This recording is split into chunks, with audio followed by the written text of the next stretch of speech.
चलिए हम देखते हैं एंशियंट हिस्ट्री का पहला चैप्टर का दूसरा वीडियो, वेदों को भली भांति, वेद एवं सूत्र, वेदांग एवं सूत्र। लूसेंट एंशियंट हिस्ट्री का पहले चैप्टर का दूसरा वीडियो है, वेदांग एवं सूत्र। वेदों को भली भांति समझने के लिए 6 वेदांग की रचना की गई है। यानी वेदों को भली भांति समझने के लिए वेदांगों की रचना की गई है। अब ये हैं शिक्षा, शुद्ध उच्चारण शास्त्र है शिक्षा, यानी पहला वेदांग है शिक्षा जो शुद्ध उच्चारण शास्त्र है। कल्प, कर्मकांडीय विधि है, कल्प में कर्मकांडीय विधि है। थर्ड है निरुक्त, शब्दों की व्युत्पत्ति का शास्त्र है। व्याकरण, छंद एवं ज्योतिष, छंद चौथा है व्याकरण, पांचवा छंद है, छठा ज्योतिष है। इस तरीके से 6 वेदांग हैं जो वेदों को पढ़ने और समझने में मदद करते हैं। वैदिक साहित्य को अक्षुण्ण बनाए रखने के लिए सूत्र साहित्य का प्रणयन किया गया है। सूत्र साहित्य का मुख्य उद्देश्य ज्ञान को संक्षिप्त रूप से संरक्षित करना ताकि उसे आसानी से याद किया जा सके। कल्प सूत्र वेदांगों में कल्प नामक अंग से संबंधित ग्रंथ है। ये मुख्यतः 4 प्रकार के होते हैं। श्रोता सूत्र, यज्ञ विधि है, गृह सूत्र, धर्म सूत्र, धार्मिक आचार प्रचार, सुलभ सूत्र, यज्ञ और वेदियों की ज्यामिति। तो कल्प सूत्र वेदांगों में कल्प नामक अंग से संबंधित ग्रंथ है। ये मुख्यतः 4 प्रकार के हैं कल्प सूत्र। सूत्रों के बारे में हम पढ़ेंगे। सूत्र साहित्य का मुख्य उद्देश्य क्या है? ज्ञान को संक्षिप्त रूप से संरक्षित करना ताकि उसे आसानी से याद किया जा सके।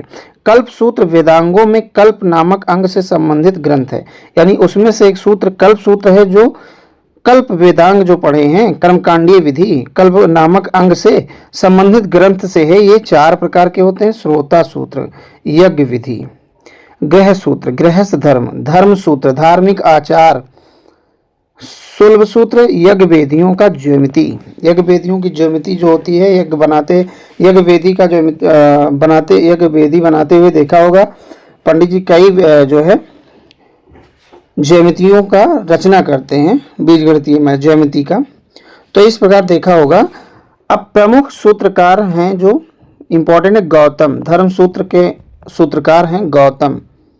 बौधायन धर्म सूत्र के ही हैं। आपास्तंभ धर्म सूत्र, विशिष्ट धर्म सूत्र, सख्यायन गृह सूत्र, आशुलायन कौन से सूत्र?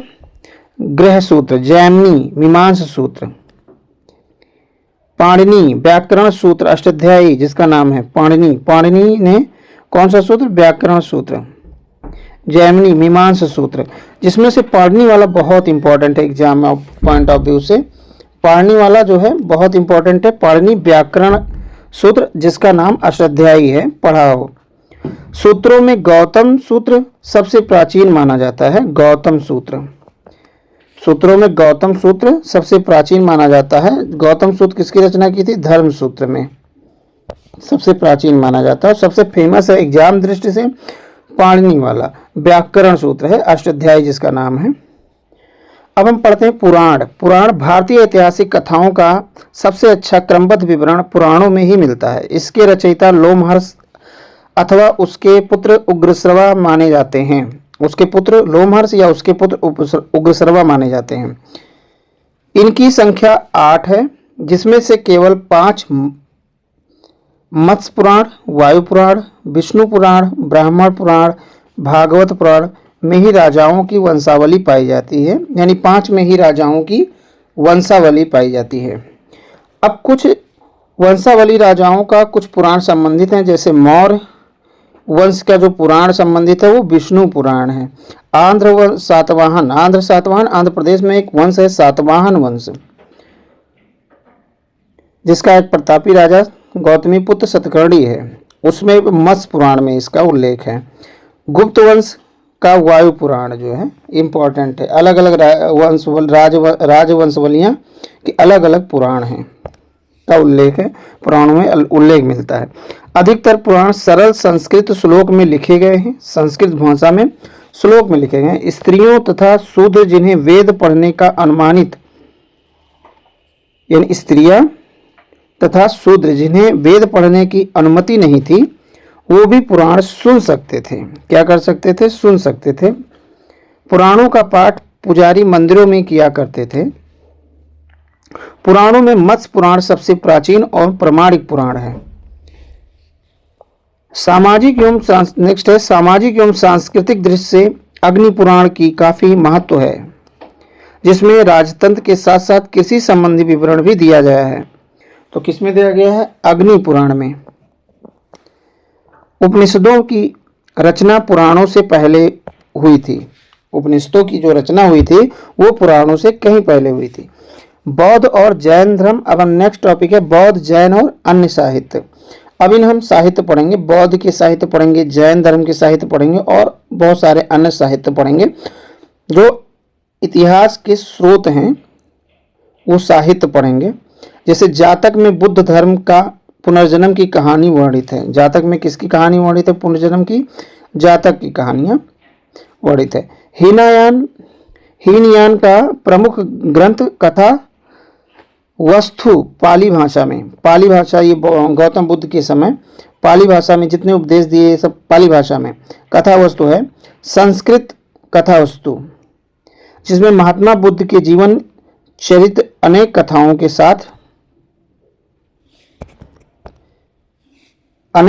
के साथ वर्णित है। इसकी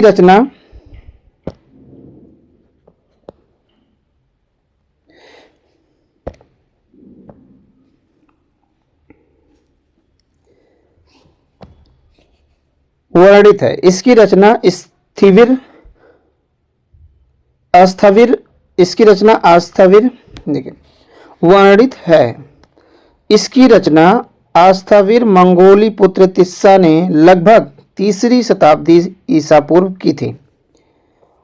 जैन साहित्य का आगम कहा जाता है। जैन साहित्य को क्या कहते हैं? आगम। जैन धर्म का प्रारंभिक इतिहास कल्प सूत्र से ही ज्ञात होता है। वही कल्प सूत्र जो कल्प वेदांग से है, कल्प सूत्र से ही ज्ञात होता है। इसके रचयिता भद्रबाहु माने जाते हैं। इसमें तीर्थंकरों विशेषकर पार्श्वनाथ और महावीर स्वामी का जीवन परिचय का वर्णन है। किसके? तीर्थंकरों, खास तौर से किसका? महावीर स्वामी और पार्श्वनाथ का कल्प सूत्र में। तो इसके रचयिता क्या माने? इसके रचयिता कल्प सूत्र के भद्रबाहु माने जाते हैं। इसमें वर्णित किसका है? पार्श्वनाथ और महावीर स्वामी का। पर्युषण पर्व ये इंपॉर्टेंट देखिए। पर्युषण पर्व के दौरान जैन साध्वी इसका पाठ और व्याख्या करते हैं।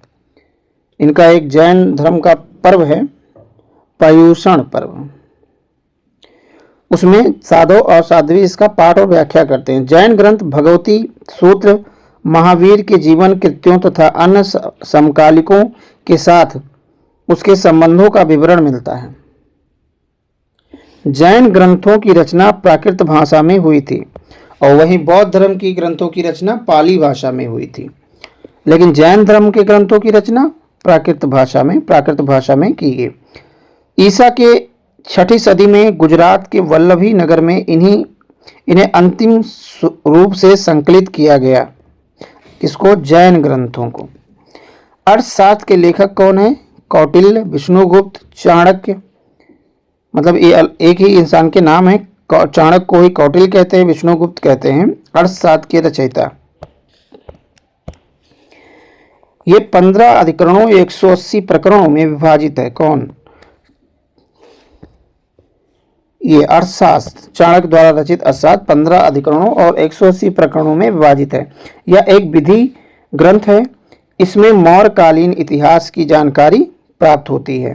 तो काफी बार क्वेश्चन मौर्यकालीन इतिहास, ये चंद्रगुप्त मौर्य के प्रधानमंत्री हुआ करते थे, मंत्री हुआ करते थे चंद्रगुप्त के दरबार में।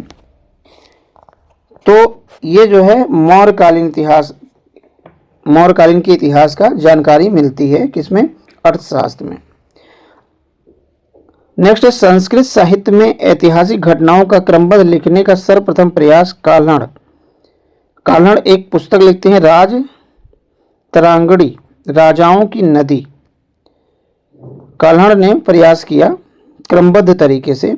काल्हड़ द्वारा रचित पुस्तक राज तरांगड़ी यानी राजाओं की नदी, इस ग्रंथ में 8 सर्ग हैं जिसमें तरंगों की संज्ञा दी गई है। इसमें प्रारंभ से लेकर 12वीं सदी तक कश्मीर के शासकों का वर्णन है।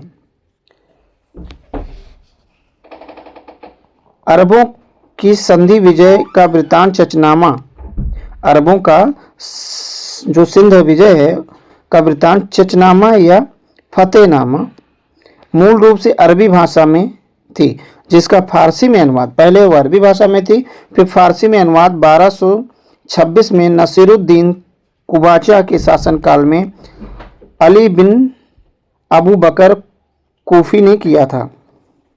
इसके बाद मिर्जा कालीज बेग ने वर्ष 1900 में चचनामा को अंग्रेजी एवं सिंधी भाषा में अनुवाद किया।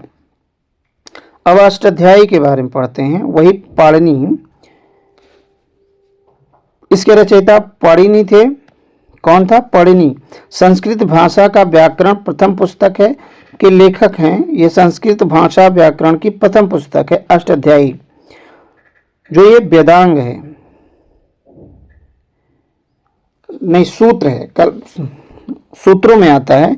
इसमें मौर्य के पहले के इतिहास तथा मौर्य युगीन राजनीतिक एवं अवस्था की जानकारी प्राप्त होती है। अष्टाध्यायी